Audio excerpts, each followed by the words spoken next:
Muchas veces Satanás así tiene espíritus inmundos parados en algunos lugares que te están diciendo: ven, ven.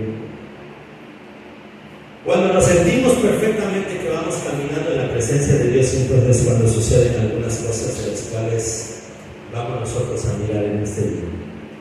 Hace rato le decía a mi esposa: no voy a llevar mi computadora,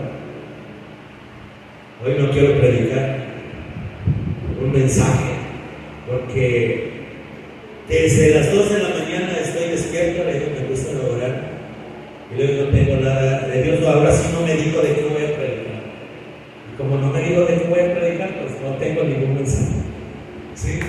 Así que voy a dejar a alguno de los hermanos que quiera predicar. Gracias, Señor. Le voy a invitar allí que abra su Biblia. Gracias, Señor. Abra su Biblia. Fíjese que yo soy una de las personas que un día nos enseñaron y les dijeron: quiere que Dios te hable. Cuando tú te sientas triste, te sientes afligido, cierra tu Biblia.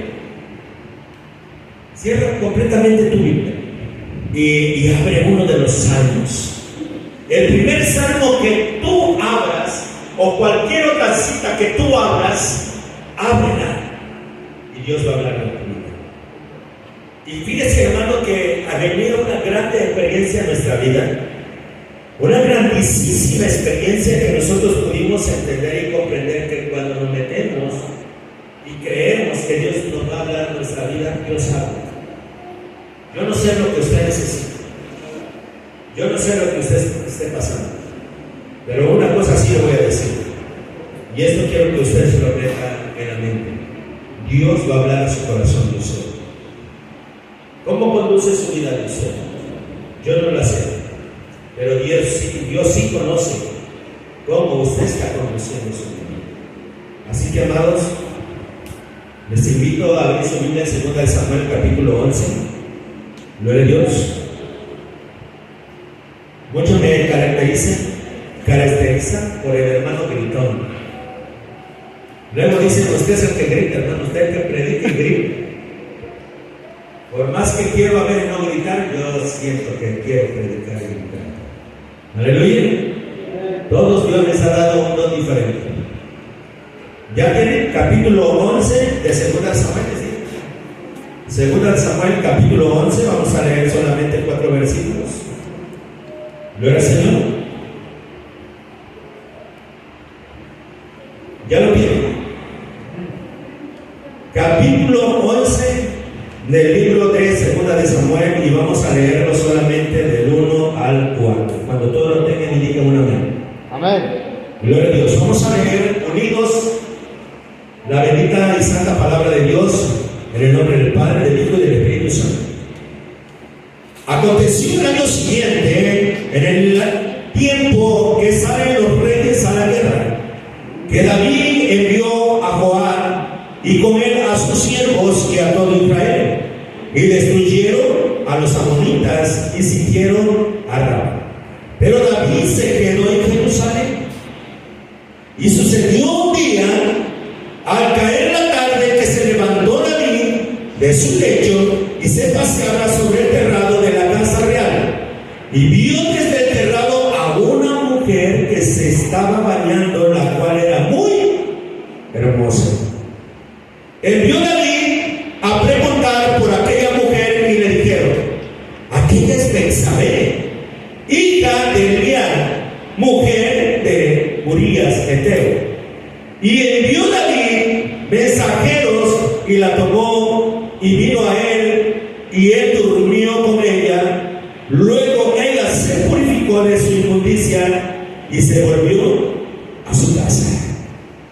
Señor, te doy gracias por el momento tan especial, Señor, que tú nos brindas en esta hermosa tarde.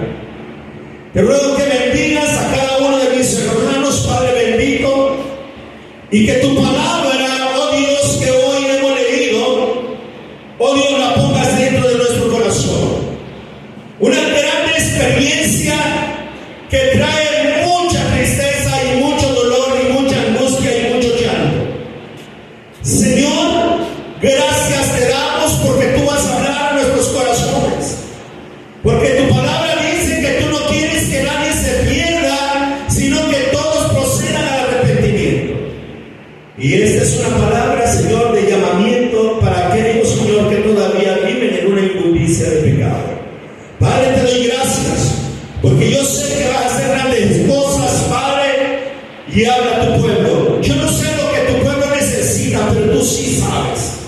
Cada uno de nosotros, Señor, sabe lo que tiene en su corazón y sabe lo que lleva.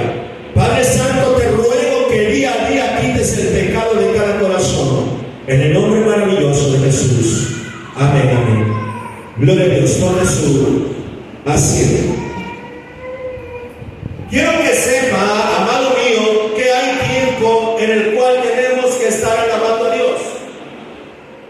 Hay un tiempo en el cual tenemos que estar en sosiego, o sea, en descanso.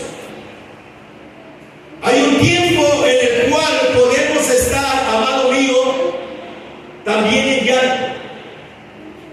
La palabra de Dios dice en Eclesiastés: hay tiempo de vivir y hay tiempo de morir. Hay tiempo de nacer, pero también hay tiempo de morir. Hay tiempo de plantar y hay tiempo de cosechar.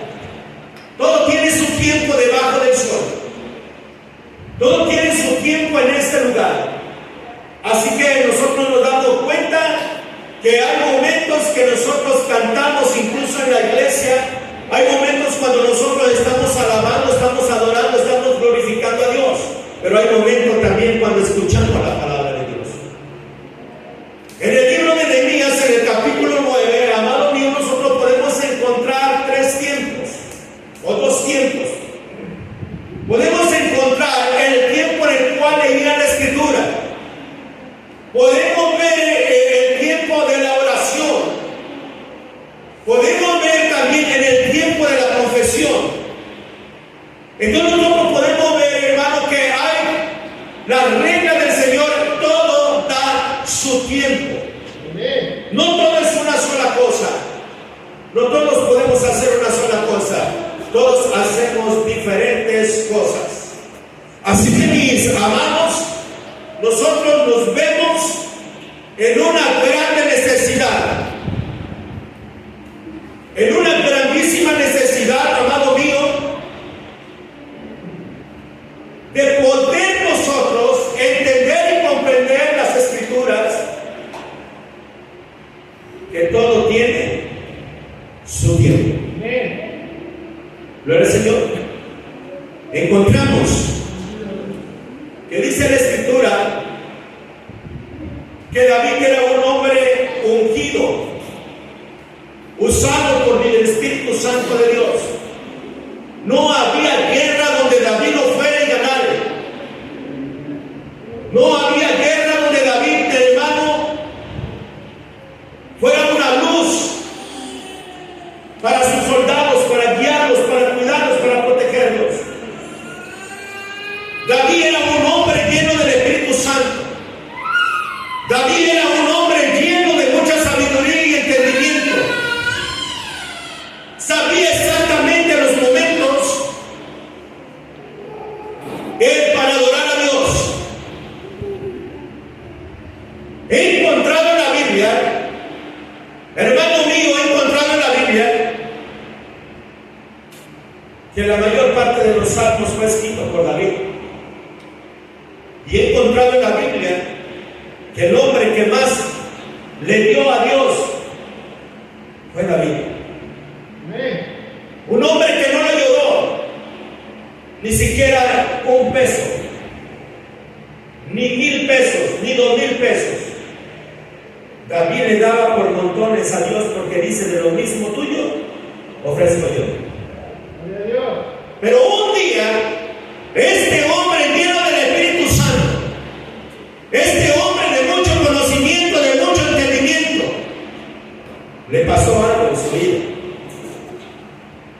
Cuando él no le debía de faltar en una guerra, porque David fue tratado, quiero que entienda esto, la Biblia dice,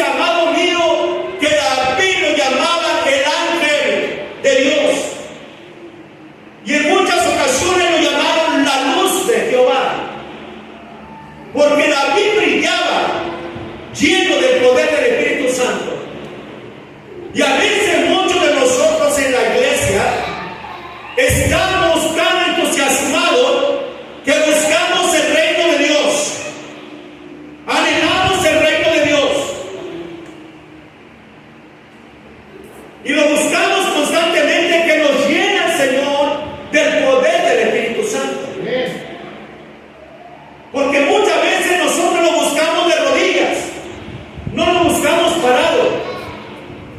Muchos de nosotros queremos encontrar a Dios, amado, digo, acostado en nuestra cama.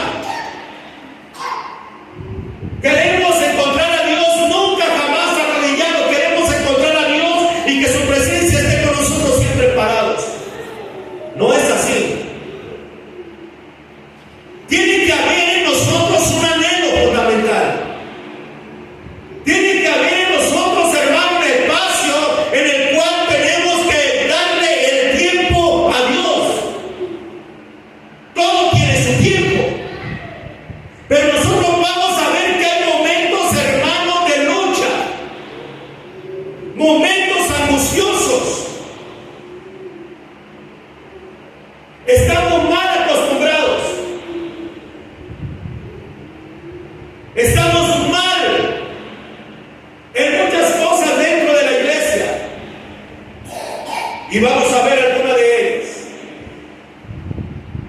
Una. ¿Cuántas campañas hemos hecho en este año? Quiero que me escuchen y quiero que ustedes me respondan. Una campaña. ¿Y usted sabe lo que quiere decir campaña? ¿Alguien de ustedes me puede decir qué es campaña? Nosotros vemos aquí algo bien fundamental. Cuando estamos hablando de una campaña, estamos en guerra, estamos en batalla, estamos en una lucha. Las guerras no se ganan observando. Las guerras no se ganan sentados. Las guerras no se ganan, hermano, así nada más llorando. Las guerras se ganan en la lucha y en la batalla. ¿Cómo puede usted decir traigo las huellas de la batalla? Había un león viejo y había un león joven. El joven presumía de su cuerpo, presumía que no tenía ninguna señal o ninguna cicatriz, ni en la cara ni en el cuerpo. Y le decía al león viejo: mira cómo te ves horrible, cuántas rayas tienes, cuántas marcas tienes. Y el león le dijo: hijo, todo lo que tú ves en mí han sido las huellas de mi batalla. Cada cicatriz significa una pelea. Cada cicatriz significa una victoria. Y tú hasta ahorita no conoces ninguna. ¿Cuántos de ustedes no han luchado? ¿Cuántos de ustedes no se han enfrentado a una batalla real? ¿Cuántos de ustedes en realidad han ido a la batalla y pueden decir: he ganado la batalla, he peleado la fe? ¿Cuántos de ustedes? ¿O he guardado la fe? ¿Cuántos de ustedes pueden decir eso? ¿Dónde están las marcas de sus batallas? Por eso nosotros vamos a ver, hermano, que la sociedad no es buena delante de Dios. Ser socio no es bueno. Dice que la curiosidad mató el gato, ¿sí o no? ¿Por qué? Porque se quedaba mirando hacia allá y hasta que fue. ¿Cuántas veces nosotros en esas tentaciones que caemos, hermano, estamos completamente vivos en esa tentación y no paramos hasta que caemos? Y hoy vamos a ver algunas de las tentaciones de las cuales el Señor aborrece con todo su corazón. ¿Sabía que Dios también odia? Dios odia, hermano. Dios te me libre que Dios odia. Pero dice la palabra que Dios también aborrece.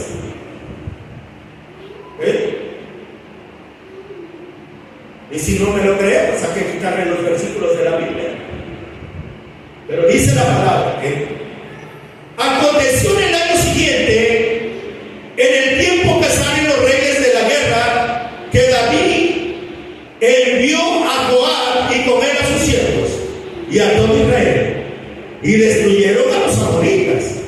y sitiaron a Rabá.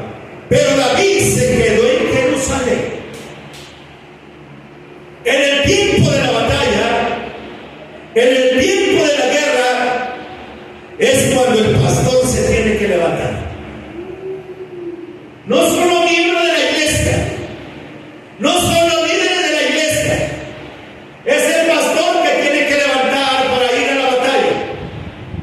Pero tal parece que aquí vemos nosotros que el que debería ir de frente de la guerra no fue. Mandó a cada uno de sus siervos, mandó a su general. Sabemos nosotros a través de la Biblia que Joab era un general buenísimo.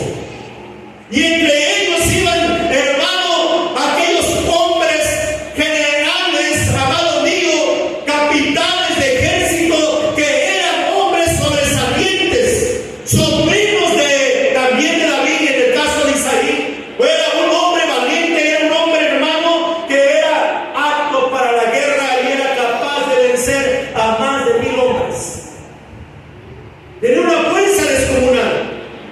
Podemos ver que los hombres que eran rodeados de David eran llenos del poder del Espíritu Santo, eran hombres que llevaban el nombre de Jehová, eran hombres que le tenían temor al Dios del cielo, aleluya. Eran hombres, hermanos, que eran buenos para pelear una batalla. Y es por eso que David los dejó ir, y es por eso que tenía confianza. Y la Biblia nos acerca en la realidad que dice que ellos habían vencido al peor ejército que tenía sitiado a Israel, a los amonitas. Y quiero que entiendan que los amonitas, amado mío, era un ejército terrible. Desde los tiempos atrás siempre peleaba contra Israel, y quiero que sepa que muchas veces ellos, hermanos, de verdad tenían ¿cómo se dice? Azorrillado, en pocas palabras, a Israel. Muchas batallas pelearon con Saúl, muchísimas batallas, pero aquí nos dice que lo venció. Había vencido, pero David no estaba ahí. ¿Dónde estaba David? ¿Por qué se quedó en casa David? Si era el momento de la guerra, era el momento que él debería de estar en la batalla. ¿Cómo se vería que hoy realizáramos una campaña, amado mío, y el pastor de la iglesia no estuviera en la campaña? ¿Cómo se iba a sentir usted? ¿Sabe qué pensar? ¿Cómo nos sentiríamos? Bueno, porque la campaña es más, sentimos feo, ahí le va. Cuando un hermano fallece de un miembro de la iglesia fallece y el pastor no está mal juzgado. ¿Y por qué no está su pastor? ¿Y dónde está su pastor? La gente pregunta, ¿y quién es su pastor? Pero resulta que no tiene pastor. Entonces, ¿en qué iglesia iba? ¿Me entiende, amado mío? La responsabilidad que tiene la persona que va al frente de un ejército. Ustedes como iglesia son un ejército. Ustedes tienen a alguien que los representa. Ante la sociedad ustedes tienen un pastor. Ante Dios ustedes también tienen un pastor. Pero tenemos el pastor de pastores, que es nuestro Señor Jesucristo, y a su nombre. Gracias, Señor. Vamos a ver que entonces David se quedó en casa. David se me hace que debe haber estado sentado en una silla, tocando la campanita. Tráigame de comer. Si había cocas en ese tiempo, pero no había cocas en ese tiempo. Pero sí había frutas, había comida. Él estaba sentado y con solamente, como era el rey, le obedecían a tocar la campana. Pero sabe, David dice la escritura, amado amigo, y sucedió un día, o sea, después de todos esos días, de estar comiendo tantísima fruta, David se acerca al terrado, y cuando abre la puerta, en su ociosidad que estaba haciendo, algo pasó en David. Y sucedió un día, al caer la tarde, que se levantó David de su y se pasaba sobre el terrado de la casa real, y vio desde el terrado una mujer que se estaba bañando, la cual era muy hermosa.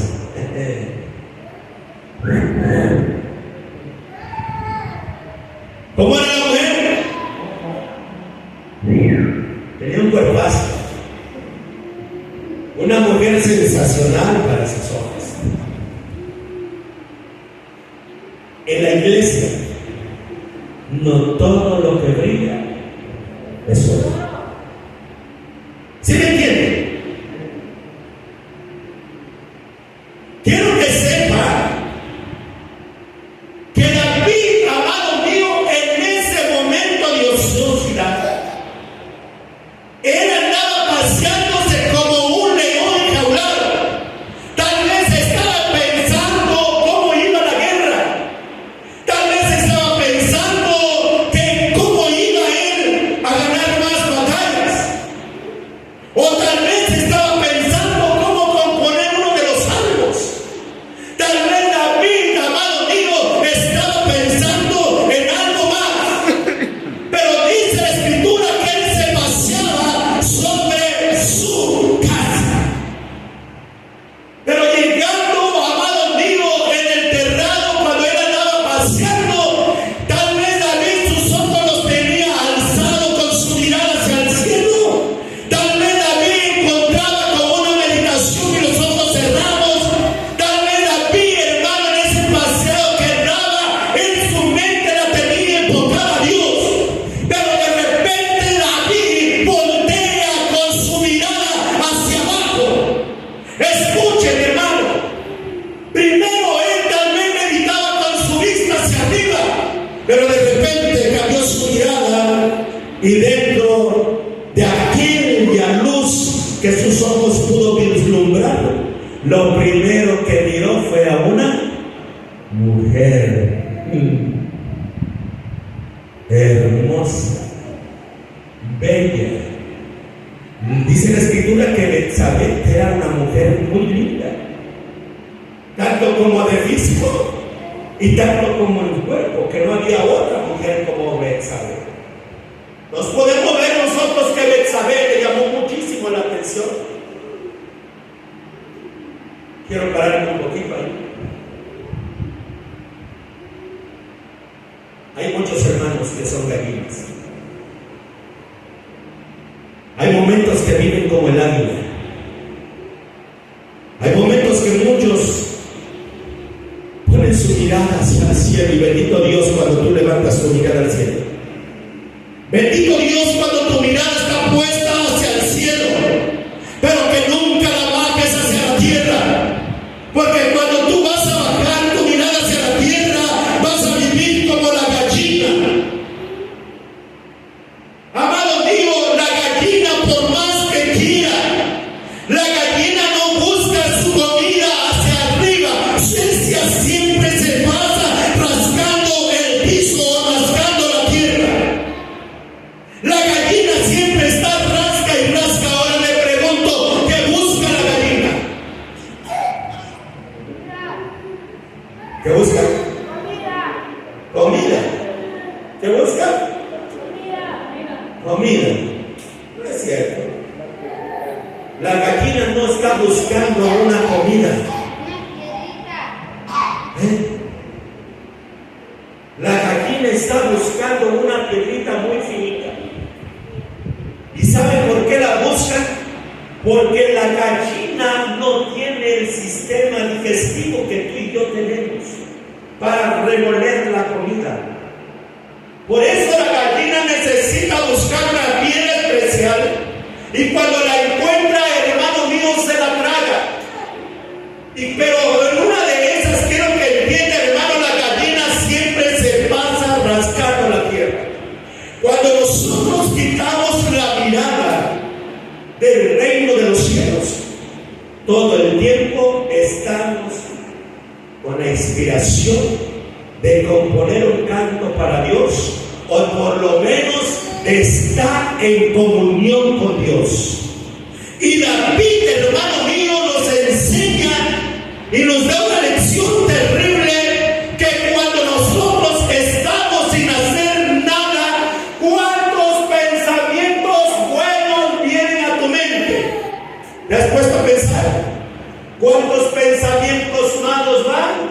y vienen, van y vienen. Cuando tú dejas de alabar a Dios, fíjate lo que puede pasar cuando tú no buscas a Dios. Hay momentos que nosotros en esa sociedad podemos olvidarnos de Dios, podemos olvidarnos de la palabra, podemos olvidar que dentro de nosotros vive y reina el Espíritu Santo. Hay hermanos que no cuidan, hermanos, en lo que hay en su corazón,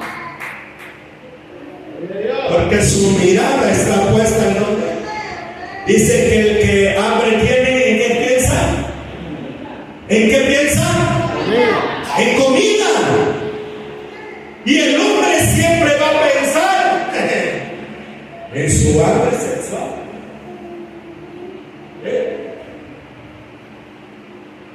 Y si la mujer se presta también para eso, también la mujer va a pensar para eso. Y sucedió que al caer una tardecita, David se paseaba. ¿Cuántos de ustedes se pasean y caminan en su pensamiento? De un lado para otro, de un lado para otro. Los hermanos que tienen una mente cochabrosa, que tienen una mente que solamente están pensando a quién ponerle el ojo de las hermanas, están cavilando. Las hermanas por igual, cuando le pegan un ojo a un hermano, no es lo que sucede en la iglesia, es un ejemplo que le estoy poniendo, y están cavilando sus pensamientos. ¿Dónde va a caer? David no cayó en un pecado fuera de Israel. David no cayó en un pecado fuera del palacio, porque dice la palabra que él se paseaba en el palacio y cuando él volteó la vista hacia abajo, vio una mujer que se estaba bañando. Era una mujer dentro de la misma iglesia, más bien dentro del mismo palacio, en otra palabra. ¿Cuántos hermanos han cometido ese tipo de errores? De adulterio y de fornicación dentro de la iglesia.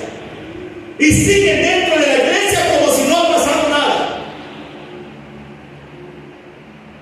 No lo digo por gente de aquí, pero si hay gente que está sucediendo en sus casos, porque en el pecado, amado mío, dice que está la penitencia, están sufriendo sus consecuencias de su pecado.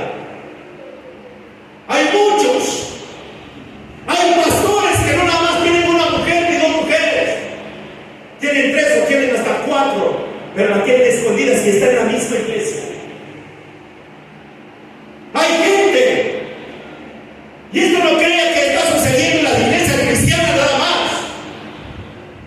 Los sacerdotes ni que se digan. Los sacerdotes son hasta pedofilios. También hay pastores pedofilios. Hay mucho pecado dentro de la iglesia que se está practicando dentro de la iglesia.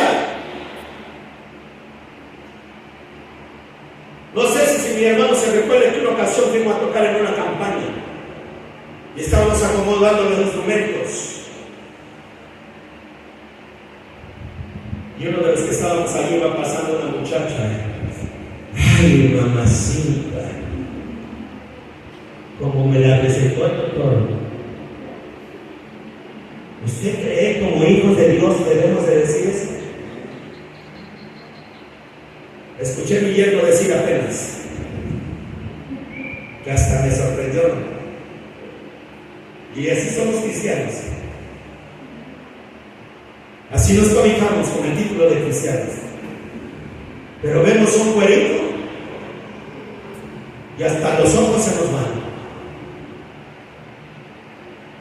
Pues ¿para qué somos cristianos? ¿Para qué? ¿Para qué nos escondemos en una Biblia? Si nosotros seguimos pecando, ¿lo estamos ocultando? Dios de una forma lo dice bien claro aquí, hermano, a través de la experiencia de David. Y fíjense lo que dice él. Y envió David a preguntar por aquella mujer. No se quedó nada más así.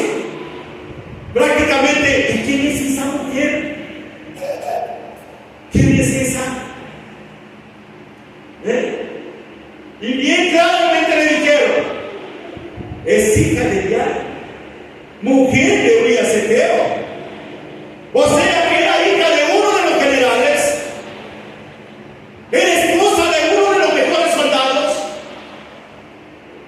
y tal vez tenía un cargo, no era cualquier soldado. Y él le mandó traer y dijo que venga, que la traiga para acá. Y no dice que nada más la mandó traer, no, y se durmió con ella. El sinvergüenza de David se estaba aprovechando porque no estaba ni el padre ni el soldado. Y él era el rey. Y quiero que sepas, hermano, no te dejes engañar, hermano y hermana. No porque, ay, hermana, mira, el poder de Dios me dijo que tú vas a ser mi mujer. Mentira del diablo. Dios me dijo, hermana, soñé contigo. Mentira del diablo. Dios nunca te va a mostrar el pecado de esa manera. Dios nunca te va a hacer pecado. Porque Dios dice la palabra que mora en la santidad y vive en la verdad. No te vayas detrás de tu carne, de tus propios deseos, como dijo Santiago, detrás de tus propias concupiscencias, detrás de tu mismo pecado que tú mismo estás maquinando a través de tu mente. No te dejes engañar. Ah, no, pero es el pastor de la iglesia y yo voy a hacer lo que el pastor diga. No, es el líder de la iglesia. No, piensa en tu vida espiritual. Si tú caes en un engaño de esos, vas para el infierno. Tu vida depende de ti mismo. Tu santidad depende de ti mismo. Si Betsabé no hubiera querido, no importaba que fuera el rey David, ella hubiera dicho no, porque tengo mi esposo. No. Además tengo el temor de Dios en mi corazón, pero se descuidaron ambos. David era un hombre temeroso de Dios, y aún el mismo Dios no fue el hombre, el título que le puso que David era conforme el corazón de Jehová. Fue Dios el que se lo puso. Y podemos ver que este hombre que tenía el corazón de Jehová cayó en adulterio, cayó en fornicación por ver a una mujer muy hermosa. Y sigue. Pero dice que durmió con ella y ella se le bañó, se lavó de su inmundicia. Y después de haberse lavado, después de haberse bañado, ¿qué pasó? Se fue a su casa como si nada hubiera ¿qué? Pasado. Todo quedó tranquilo. Todo quedó ahí. Pero más abajo dice, David, dice, y envió David mensajeros y la tomó y vino a él y durmió con ella. Luego ella se purificó de su inmundicia y se volvió a su casa. No pasó nada. Todo tranquilo. Mientras allá peleando la batalla, mientras allá, hermano, de tal forma estaban luchando terriblemente. Urías Eteo, ignorante de lo que pasaba, no sabía nada de lo que había pasado con su esposa. Nada, absolutamente nada. Y piensan que nadie los miró. David pensaba que nadie los había mirado. Betsabé pensaba que no iba a pasar nada. Pero de repente empieza a sentirse la bolita. Empieza a formarse la bolita. Y le dice Betsabé a David, estoy embarazada. ¿Qué? Estoy embarazada, David. Y David, con una grande astucia, Hay un dicho en este mundo de que dice: si tu enemigo no lo puedes vencer, hazte lo que, hazte lo amigo, para tenerlo cerca. Y fíjense nada más lo que David hizo. David agarra, amado mío, y manda a traer a Urías Eteo. Le dice a Joab: mándame a Urías, y él regresa al palacio. Y David, hermano, con un grande conocimiento e inteligencia que él tenía, cuando viene Urías, hermano, le dice: mira, Urías, ve a tu casa, duerme con tu mujer, y tú tranquilo, no te preocupes de la batalla, no te preocupes de la guerra. Allá está Joab, hay soldados, tú tranquilo, tú vete a tu casa y duerme con tu esposa. Quería tapar el sol. ¿Con qué? Y se podrá tapar el sol con un dedo. Ya la bonita ya estaba. ¿Y qué cree? Urías no se fue a dormir con su esposa. Él estaba en el palacio. Ahí permaneció en el palacio. Y David dice: bueno, Urías, ¿qué haces tú aquí? Vete con tu esposa.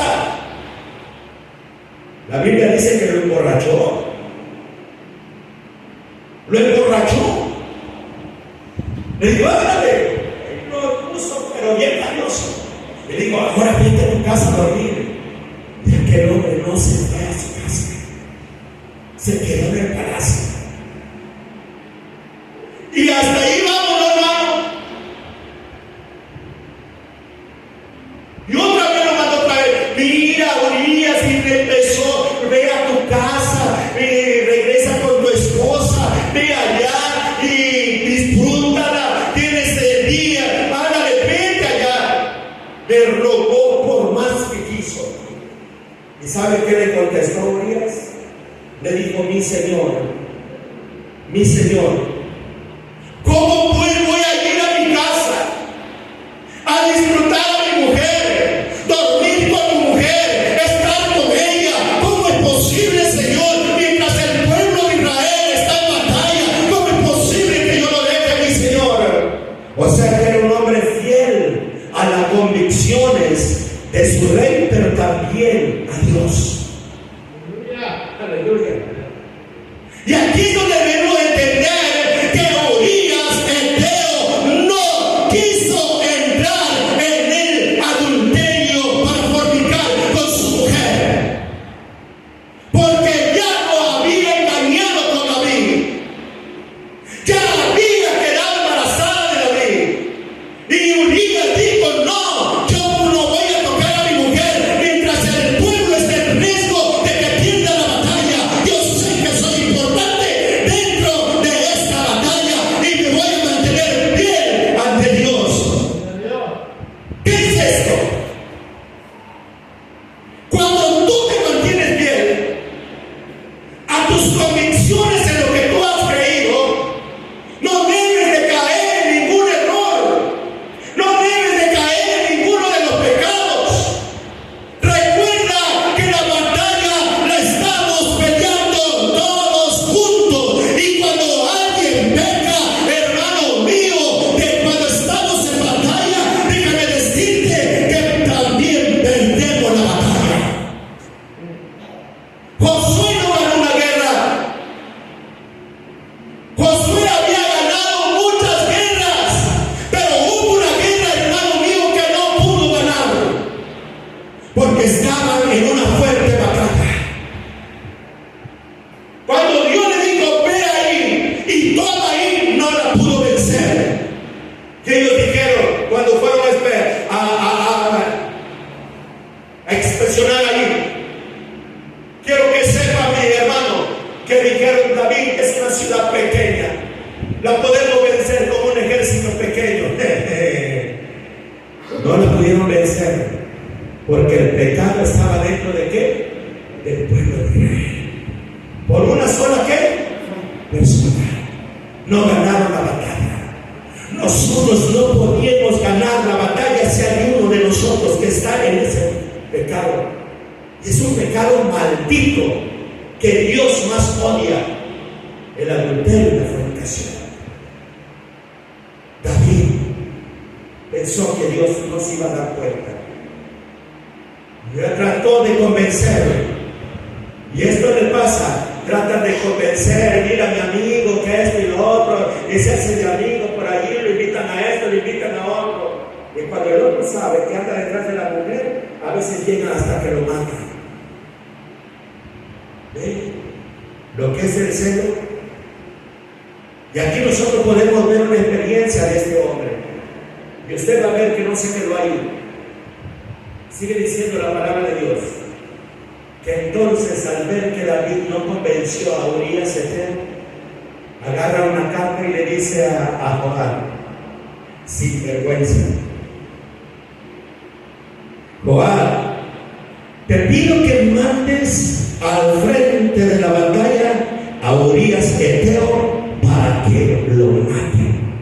En cuanto él esté en frente de la batalla, sepárate y separa los ejércitos en él, para que él perezca. Porque le tenía miedo que se enfrentara con él por la bola de Betsabé. ¿Me entienden? Tenía miedo. Lo mandó a asesinar. Primeramente le quita a la mujer, comete adulterio, fornicación, y después lo asesina. Y él creyó que nadie lo había mirado. Oh, solamente Joab sabía la realidad, era el único. Y Joab quemó la carta, ¿sí? Pero el único que sabía la realidad y la verdad era nada menos que ese hombre. Quiero decirte algo, hermano y hermano. ¿Tú piensas que Dios no te ve a ti? Este David no lo creyó. ¿Tú piensas que el Señor Jehová no ve lo que tú haces? Todo lo que tú haces, todo lo que usted hace, todo lo que yo hago, Dios lo conoce todo. Y quiero que sepa, como nadie se dio cuenta, pues nadie sabía. Pero un día, estando David ya no ocioso, estaba ya gozando en su pensamiento, ya se había librado de Urías, pero alguien llega.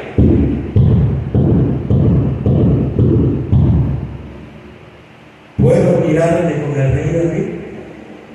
¿Y usted quién es? Soy el profeta Natán. ¿Quién?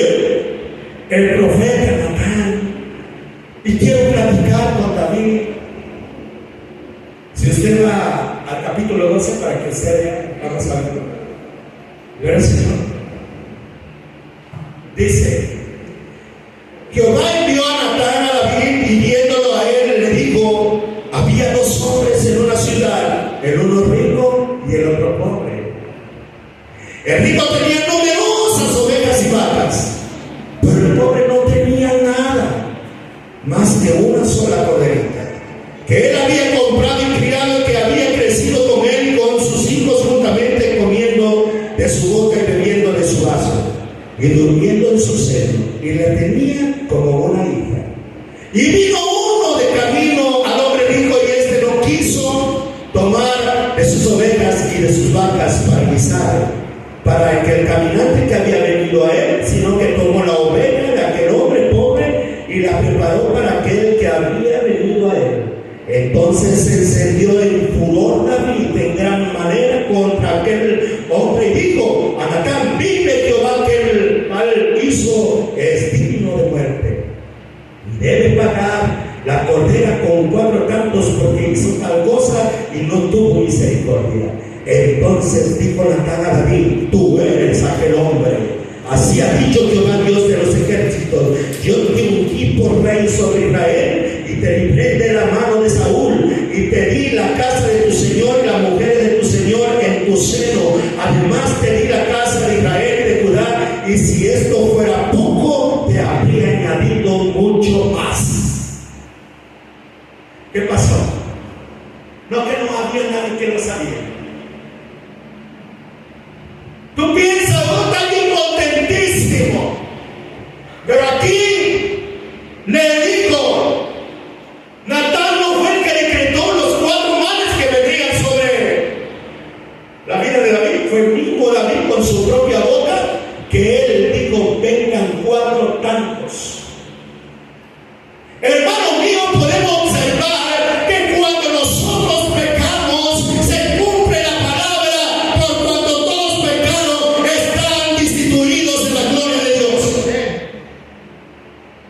Cuando Natán vino a David y le dijo: tú eres ese hombre, y le da la palabra de la revelación de esta parábola que él le había quitado a la esposa de Urías Eteo y además mató a Urías Eteo. Entonces el Señor le declara a través del profeta Natán: el hijo que viene del vientre de Betsabé no morirá, no vivirá, ciertamente morirá.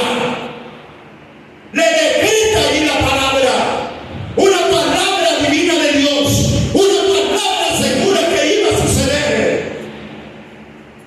El profeta le dijo a David: vienen 4 males sobre tu vida y vas a pagar por causa de tu pecado. Este pecado, hermano, que cometió David, le hizo cometer muchísimos errores. Absalón violó a su propia hermana Tamar. Amón violó a Tamar. Absalón se subleva queriendo tomar el trono del rey. Y quiero que sepa que ninguno de los hijos de David ocupó un reinado, excepto en todos los hijos que nacieron en Hebrón, ninguno ocupó el reinado, excepto uno que nació en Jerusalén, que fue el rey Salomón a través de Betsabé. Ocupó el trono, pero porque a dónde había nacido, ya hay donde, en Jerusalén. Hermano mío, por eso nosotros tenemos que entender algo. Dios tiene un plan para ti. Dios tiene un plan para mí. Pero nuestra mente, nuestro corazón, ¿de quién es? De Dios. ¿O es aún del diablo? La Biblia dice, para que tú no lo ignores, que somos templo y morada ¿de quién? Entonces, si traes el Espíritu Santo, ¿por qué te atreves todavía? Adiós, mamacita. Si somos templo del Espíritu Santo, ¿por qué no dejamos la basura del diablo en su lugar? ¿Por qué recoger el pecado? No quiero predicarte de allí, pero sí te voy a poner un ejemplo. ¿Tu nombre es Saúl o tu nombre es David? Saúl nunca se arrepintió, así murió, y vivió siempre sin la presencia de Dios en su corazón, y no le interesó tener la presencia de Dios. Iba en el nombre de Dios y ganaba las batallas en el nombre de Dios, pero nunca le interesó la presencia de Dios en su vida. Porque cuando el arca del pacto se perdió, él nunca le interesó recogerla, ni la buscó, ni se atrevió ni siquiera a buscarla. Pero David, cuando tomó el reinado, le preocupó la presencia de Dios en su corazón y en su vida. David, en cuanto él llegó a tomar el reinado, dijo: vamos por el arca del pacto de Jehová.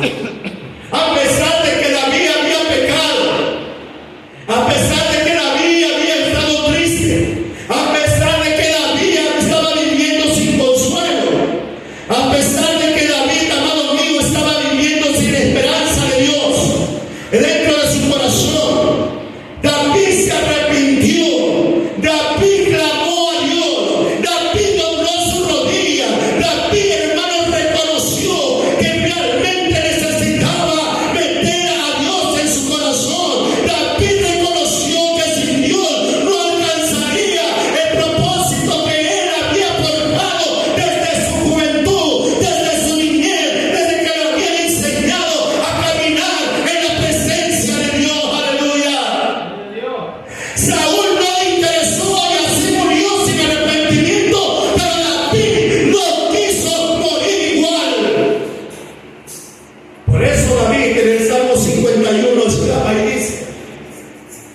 después de haber pecado, después de haber andado sin Dios un tiempo, él abre completamente sus labios, cae de rodillas y le dice a Dios: Dios, ten piedad de mí, oh Dios, conforme a tu misericordia, conforme a la multitud de tus piedades, borra mis rebeliones, lávame más y más de mi maldad, límpiame de mi pecado, porque yo reconozco mis rebeliones y mi pecado está siempre delante de mí.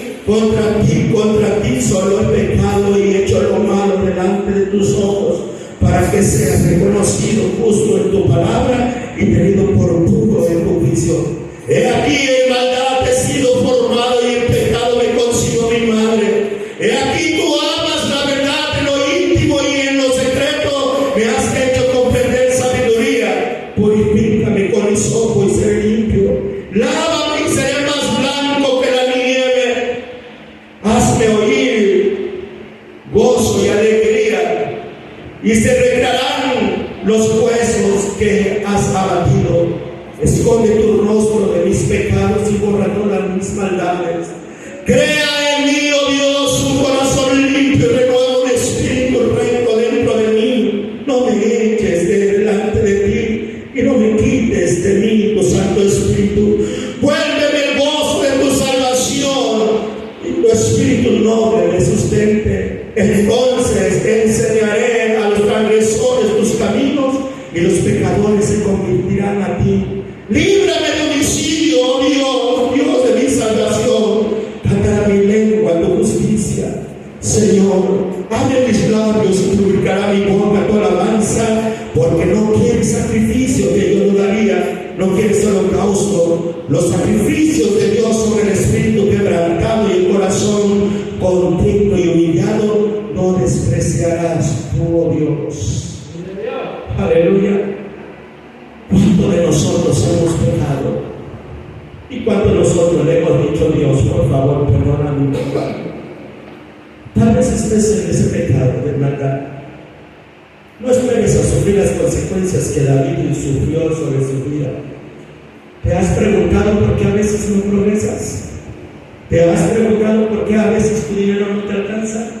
¿Te has preguntado por qué a veces, hermano, no logras realmente las metas que te has forjado? No culpes a nadie. Ha sido el ocultar de tu pecado. Mientras tú ocultes tu pecado, esa losa no te va a dejar prosperar nunca. Confiesa tu pecado al Señor. Te voy a invitar en esta hermosa tarde a que te pongas sobre tus pies. Yo no conozco tu corazón, pero sí conoces. Yo no conozco tu vida, pero tú sí la conoces. Yo no sé hasta dónde te has conducido y hasta dónde ha llegado tu pecado y tu maldad. ¿Has engañado alguna vez a tu esposo? ¿Has engañado alguna vez a tu esposa? ¿Te has metido con otra mujer? ¿Te has metido con otro hombre? Reconócelo, confiésalo. No necesitas decirnos a nosotros, no. Nosotros no somos fieles para que tú confieses tu pecado. Dice la palabra de Dios que debemos de confesar nuestro pecado a nuestro Dios, a nuestro Padre Celestial. Respeta a la mujer que siempre ha estado a tu lado, a la que te ha ayudado. Mujer, respeta a tu esposo, el cual te ha ayudado. El respeto y la obediencia es mutua. No importa que te digan que eres bandido, no vas a ser el primero. Puede ser que seas igual que tu pastor, pero es mejor así. Llevar una vida tranquila, serena. Aunque nos digan que somos mandilones, pero llevamos una vida hermosa, una vida llena de entendimiento y comprensión, con la mujer que amamos o con el hombre que tú amas. Así que, Padre, te doy gracias, amado Dios. Tú conoces nuestras vidas, tú conoces todo nuestro ser. Tú sabes lo que cargamos en nuestro pecho, en nuestra mente. Tú conoces todo lo que llevamos. De verdad te digo, Padre mío, que tú quites todo el tesoro dentro de nuestros corazones. No queremos caminar en nuestro propio pensamiento. No queremos caminar en nuestro propio pensamiento. Queremos pensar en ti. Creemos que tú estás en cada uno de nosotros. Y que este día tú nos das la oportunidad de arrepentirnos, de entregarnos a ti, de rendirnos a ti, de reconocer que realmente hemos pecado contra el cielo y contra ti. No merecemos ser llamados tus hijos. Te hemos desobedecido. Hemos de una forma, Señor, faltado a nuestro deber y sobre todo de respetarte a ti. Señor Jesús, perdónanos. Perdona el pecado que haya cometido mi hermano, mi hermana. Perdona la maldad de cada uno de nosotros. Es el tiempo de arrepentirse. Es el tiempo de humillarnos. Es el tiempo de venir a la planta del Señor. Tal vez ya no habrá otra oportunidad. Quizás ya no tendremos otra oportunidad. Es el tiempo de buscar a Dios con todo nuestro corazón. Es el tiempo de adorarle. Es el tiempo de levantarse. Es el tiempo de glorificarle. Gracias, Jesús. Muchas gracias, Espíritu Santo. Gracias por darnos esta oportunidad. Nuestras vidas dependen de ti, Señor, y de tu poder y de tu gracia. Nuestro corazón es tuyo. Perdona si hemos adulterado contra ti, Padre mío. Si hemos fornicado contra ti, perdónanos. Si nuestros ojos han buscado el deseo de este mundo, perdónanos. Si nuestro corazón se inclinó a los deseos carnales, perdónanos. Tenemos la oportunidad de venir a ti. Tenemos la oportunidad de clamar a ti. Tenemos la oportunidad de arrepentirnos. Tenemos la oportunidad de que nos quite la carga, la que nos llega, la carga que no nos deja mirar que dentro de nosotros tenemos al Espíritu Santo, que dentro de nosotros ya no vivimos nosotros, sino vives tú, Señor, en nosotros. Tal vez hasta el día de hoy no podemos decir lo que dijo el apóstol Pablo: no vivo yo, mas Cristo vive en mí, porque hay algo que nos está estorbando. Permítanos, Señor, para que podamos decir esa palabra, para que podamos decir confiadamente: no vivo yo, Dios vive en mí. Oh Dios, gracias. Gracias por la vida de mi hermano y de mi hermana. Viene en cada corazón. Viene en cada uno de ellos. Gracias, Jesús. Gracias. Muchas gracias. Te doy en el nombre precioso de Cristo Jesús. Amén. Aleluya.